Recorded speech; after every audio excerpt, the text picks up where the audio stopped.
Exercise selection और progressive overload, ये दो ऐसी चीज़ें हैं जिनके ऊपर मोस्ट ऑफ बिगिनर्स ध्यान नहीं देते, पर एक्चुअली में ये दो चीज़ें आपके वर्कआउट स्प्लिट से भी ज़्यादा इंपॉर्टेंट है। एक्सरसाइज सिलेक्शन मतलब आप कौन सी एक्सरसाइज सिलेक्ट कर रहे हो अपने मसल्स के लिए, और दूसरा प्रोग्रेसिव ओवरलोड, जो नाम ही आपको बताता है आपको धीरे धीरे प्रोग्रेस करना है उसके अंदर।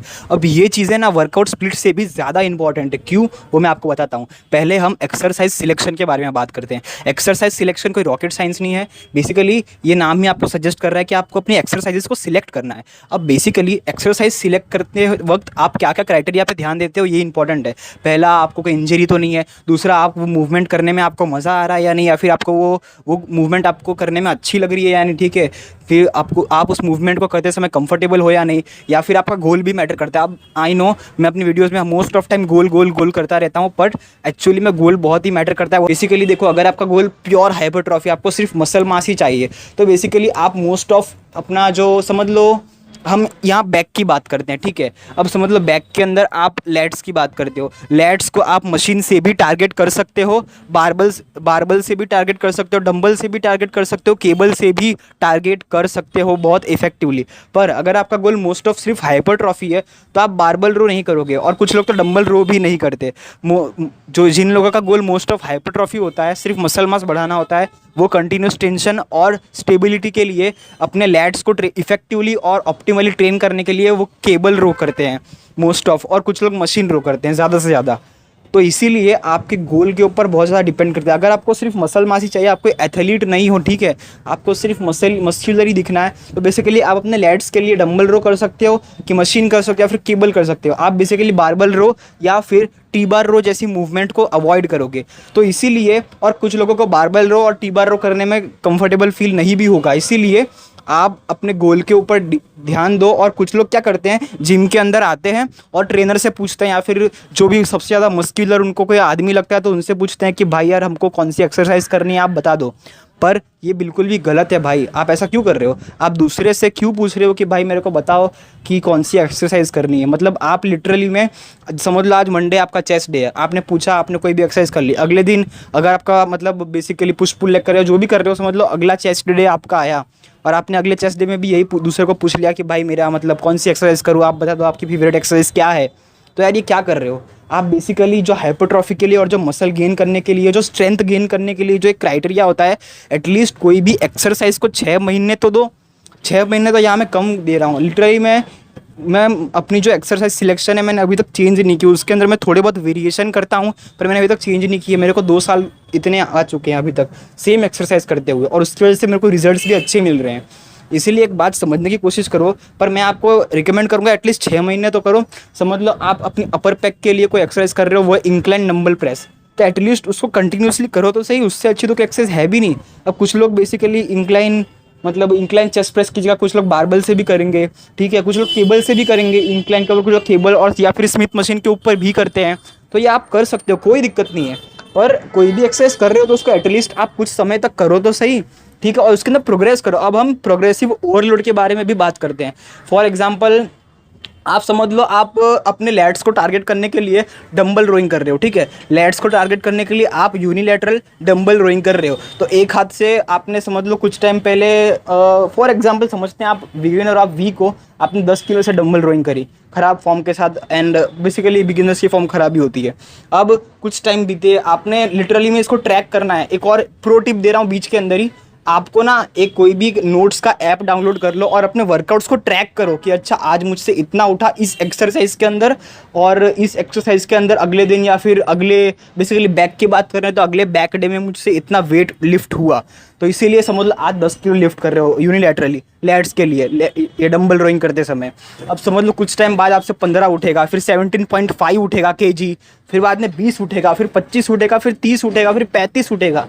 तो ये कब उठेगा? ये आप प्रोग्रेस कब करोगे, आप स्ट्रॉन्ग कब बनोगे, आपका मसल मास इंक्रीज कब होगा? जब आप कोई भी एक पर्टिकुलर एक्सरसाइज को ध्यान दोगे, उसके अंदर फॉर्म बढ़ाओगे, मेहनत करोगे और उसको ट्रैक करोगे।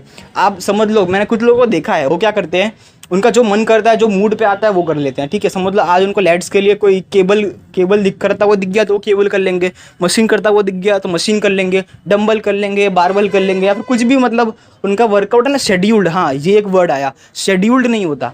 सो प्लीज़ वर्कआउट स्प्लिट ज़रूरी है, पर उसके अंदर आप एक्सरसाइज कौन सी सिलेक्ट कर रहे हो और उसके अंदर भी आप प्रोग्रेसिव ओवरलोड कर रहे हो या नहीं, ये बहुत ज़्यादा मैटर करता है। अब समझ लो आप, मैंने जैसे आपको एक एग्जांपल दिया, समझ लो अब यहाँ मैं डंबल की जगह केबल कर रहा हूँ, ठीक है। केबल के अंदर मैं यूनिलेटरल रोइंग कर रहा हूँ। आज आपसे 15 उठ रहा है यूनिलेटरली, फिर 20 उठेगा, 25 उठेगा, 30 उठेगा, 45 kg उठेगा केबल के ऊपर, फिर 50 उठेगा, 55 उठेगा। तो ये चीज़ आप कैलकुलेट कर रहे हो और धीरे धीरे अपना वेट इंक्रीज करो। ऐसा नहीं कि आज तो फिर अगले दिन हमको 5 किलो बढ़ाना ही है। आप अपनी फॉर्म भी तो सही करो धीरे धीरे। तो ये कब होगा, जब आप कोई भी एक्सरसाइज सिलेक्ट करोगे और एटलीस्ट कम से कम उसको 6 महीने तक कंटिन्यू करोगे। तो इसीलिए एक्सरसाइज को सिलेक्ट करो अपने गोल के हिसाब से, आपको जो एक्सरसाइज अच्छी लगती है उसके हिसाब से, ठीक है। और मैंने अपने मतलब आपके मसल्स के लिए कौन सी एक्सरसाइजेज बेस्ट है उसके ऊपर मैंने ऑलरेडी एक वीडियो डाल दिया है, ठीक है। हर एक चेस्ट हो गया, बैक हो गया, लेग्स हो गए, आर्म्स हो गए, सबके ऊपर मैंने वीडियो डाला है। मसल ट्रेनिंग सिंप्लीफाइड की पूरी एक प्लेलिस्ट मैंने आप लोगों के लिए बनाई हुई है, तो उसको जाके एक बार देखना ज़रूर। और अपनी एक्सरसाइज सिलेक्शन आप सिलेक्ट करो और एटलीस्ट 6 महीने के लिए उसमें प्रोग्रेस करो। मतलब मैं ये नहीं कह रहा कि आज आपसे 20 उठा तो कल 25 उठना ही चाहिए, नहीं। फॉर्म पे ध्यान दो, रेप्स पे ध्यान दो, और आप 0.5 करके बढ़ाओ, 2.5 करके, 0.5 करके धीरे धीरे धीरे धीरे बढ़ाओ, ठीक है। धीरे धीरे धीरे धीरे आप वेट इंक्रीज करोगे तो आपको मज़ा आएगा। और एक और बात, अगर आप मेंटेनेंस पे खा रहे हो ना, बेसिकली मोस्ट ऑफ लोग मेंटेनेंस पे ही होते हैं, सब लोग ये इंस्टाग्राम इन्फ्लुएंसर्स की तरह बल्किंग या फिर कटिंग पे नहीं होते। तो अगर आप मेंटेनेंस पे खा रहे हो, समझ लो आप, अगर हम बैक की बात कर लेते हैं, बैक के अंदर आप लैट्स के लिए यूनिलैटरल केबल रो कर रहे हो, केबल की बात करते हैं, ठीक है। तो एक टाइम आएगा जब आप बहुत टाइम तक, जैसे कि मेरे साथ भी ऐसा ही हुआ था, एक टाइम आएगा जब आप इस एक्सरसाइज के अंदर इतने स्ट्रांग हो जाओगे कि आप बेसिकली और ज़्यादा वेट लिफ्ट ही नहीं कर पाओगे। जैसे कि अभी मैं करंटली यूनिलैटरली 55 kg से रैप्स निकाल सकता हूँ, 6 या 7।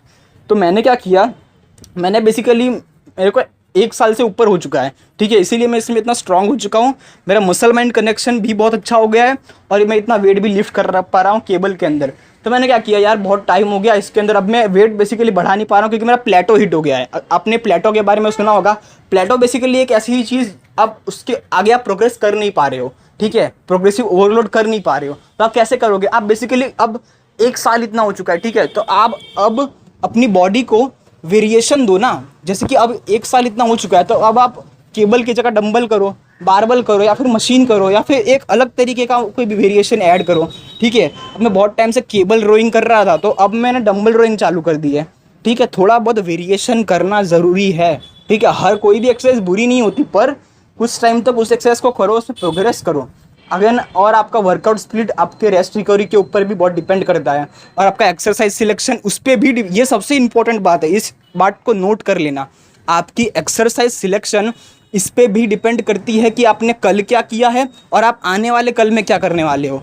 दोनों का ही कल ही बोलते हैं। बेसिकली आपने समझ लो मंडे को चेस्ट के अंदर ओवरहेड प्रेस कर ली, ठीक है, तो ट्यूसडे को आप बैक के अंदर डेडलिफ्ट नहीं कर सकते, और कर भी तो चलो एक बार को चल भी जाए, पर फिर आप लेग्स के अंदर स्क्वाट नहीं करना चाहिए। क्यों, क्योंकि बेसिकली आपकी लोअर बैक बार बार इंगेज हो रही है, और अगर आप रेस्ट नहीं ले रहे, जैसे कि मोस्ट ऑफ लोग सिर्फ संडे को ही रेस्ट लेते हैं, मैं खुद भी संडे को ही रेस्ट लेता हूँ, तो एटलीस्ट आपको इस चीज़ का ध्यान रखना पड़ेगा। समझ लो आज मेरा डेडलिफ्ट करने का मन कर रहा है, कोई बात नहीं, आज मैं बैक के अंदर डेडलिफ्ट कर लूँगा। अब अगेन डेडलिफ्ट थोड़ी सी कॉन्ट्रोवर्शियल एक्सरसाइज है, कुछ लोग बोलते हैं बैक डे के दिन करना चाहिए, कुछ लोग बोलते हैं बेसिकली इसे आप लेग डे के अंदर करो। अभी हम उस टॉपिक के अंदर नहीं घुसेंगे, पर मैं आपको एक अभी एग्जांपल दे रहा हूँ। समझ लो बैक के अंदर आपको मन हुआ कि यार मुझे डेडलिफ्ट करनी है, कोई बात नहीं, कर लो, पर फिर अगले दिन आप ये मत सोचो कि नहीं यार आज मैं स्क्वाट करूँगा, क्योंकि अभी तक आपको रिकवर नहीं मिला, आप अभी रिकवर नहीं हुए हो, ठीक है। तो इसीलिए आज आप कौन सी एक्सरसाइज कर रहे हो ना, ये उसके ऊपर भी डिपेंड करता है कि कल आप कौन सी करने वाले हो, ठीक है। तो मैं मोस्ट ऑफ क्या करता हूँ, देखो मैं अपनी बात बता रहा हूँ, मैं मोस्ट ऑफ स्क्वाट को ज़्यादा सुपीरियर मूवमेंट मानता हूँ। अब मैं अगेन कोई साइंस में नहीं घुस रहा, मुझे स्क्वाट करना ज़्यादा पसंद है, तो मैं स्क्वाट के ऊपर ज़्यादा ध्यान देता हूँ। तो इसीलिए जैसे कि ओवरहेड प्रेस, डेडलिफ्ट और स्क्वाट के अंदर मैं सिर्फ एक ही कंपाउंड मूवमेंट करता हूँ, और वो है स्क्वाट, ठीक है। मैं डेडलिफ्ट नहीं करता, मैं ओवरहेड प्रेस नहीं करता, मैं सिर्फ मतलब बारबल ओवरहेड प्रेस खड़े होके वो मैं नहीं करता हूँ, मैं सिर्फ स्क्वाट करता हूँ, ठीक है। तो इसीलिए मेरी लोअर बैक फ्रेश रहती है, और मैं प्रॉपरली स्क्वाट एक बेसिकली कंपाउंड मूवमेंट है, उसके अंदर आपके लेट्स भी इंगेज होते हैं, लोअर बैक भी इंगेज होती है, और आपके ओवरऑल लेग्स जैसे कि कॉर्ड्स, ग्लूट्स, एबडक्टर्स, ये सब भी इंगेज होते ही हैं। तो इसीलिए मैं आपको बोल रहा हूँ कि आप आज कौन सी एक्सरसाइज कर रहे हो ना, तो ये आपके कल कौन सी एक्सरसाइज करोगे उसको भी अफेक्ट करेगा, क्योंकि आपके मसल्स रिकवर नहीं हुए हैं अगर आपने रेस्ट डे नहीं लिया है तो इसीलिए भाइयों एक्सरसाइज को सिलेक्ट करो और एक प्रोग्राम बना लो। मैंने बोला ना, नोट्स का ऐप डाउनलोड करो, नोट्स का ऐप डाउनलोड करो, अपना एक प्रोग्राम बना लो, फिर उसके अंदर आप वेट्स को भी ट्रैक करो कि आज मुझसे इतना उठा, कल मुझसे इतना उठा, ठीक है। और मैंने ऑलरेडी आपके मसल्स के लिए कौन सी एक्सरसाइजेज बेस्ट है उसके ऊपर वीडियो डाल दिया है, आप जाकर चेक करो, बहुत नॉलेजेबल वीडियोज़ हैं। और अगर आप यूट्यूब पे मेरी वीडियो देख रहे हो, आप मुझे इंस्टा पे भी जाके फॉलो कर सकते हो। फटाफट से एक कंक्लूजन दे देता हूँ, रिकैप। आप बेसिकली कोई भी एक अच्छी एक्सरसाइज अपने हिसाब से सिलेक्ट करो। कोई भी एक्सरसाइज बुरी नहीं होती, कोई भी एक्सरसाइज अच्छी नहीं होती। ऑप्टिमल वो एक अलग बात है, साइंस बेस्ड वर्कआउट वो एक अलग बात है, और बेसिकली मैं खुद भी साइंस बेस्ड वर्कआउट्स ही करता हूँ। पर मैं क्या कह रहा हूँ, कोई भी एक एक्सरसाइज सिलेक्ट करो, एटलीस्ट कम से कम 6 महीना उसको करो, उसमें प्रोग्रेस करो, धीरे धीरे वेट बढ़ाओ, अपनी फॉर्म पे ध्यान दो, मसल मैंड कनेक्शन के ऊपर ध्यान दो, ठीक है, रेप्स पे ध्यान दो। अब कुछ टाइम तक हो जाए फिर आप एक्सरसाइज बदलो। आप बार बार यू करके एक्सरसाइज बदलो मत, ठीक है।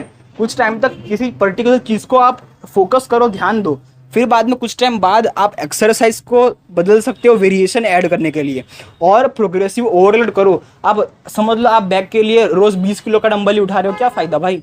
आप धीरे धीरे प्रोग्रेस करो, आज 20 उठाए, कल 22.5 उठेगा, फिर बाद में बेसिकली आप 25 उठाओगे, फिर 30 उठाओगे, फिर 35 उठाओगे। तो धीरे धीरे करके प्रोग्रेस करो, रेप्स बढ़ाओ, वेट्स बढ़ाओ, ठीक है। प्रोग्रेस करना बहुत ज़रूरी है। रोज़ जिम में जाके सेम चीज़ करने से आपको रिजल्ट्स नहीं मिलेंगे। तो एक्सरसाइज सिलेक्शन और प्रोग्रेसिव ओवरलोड, ये दो बहुत इंपॉर्टेंट चीज़ें हैं, और इनके अराउंड ही आपका वर्कआउट स्प्लिट तैयार होता है। और मैंने अपना करंट वर्कआउट स्प्लिट बेसिकली अपने प्रीवियस वीडियो के अंदर बताया हुआ है। आप प्लीज़ मेरे चैनल पर क्लिक करो और जाके वो सारे वीडियोस देख डालो। मेरे वीडियोस बहुत लंबे नहीं होते, ठीक है। Thanks for watching. आप मुझे इंस्टा पे भी फॉलो कर सकते हो। कुछ भी डाउट है तो प्लीज़ आप कमेंट कर सकते हो।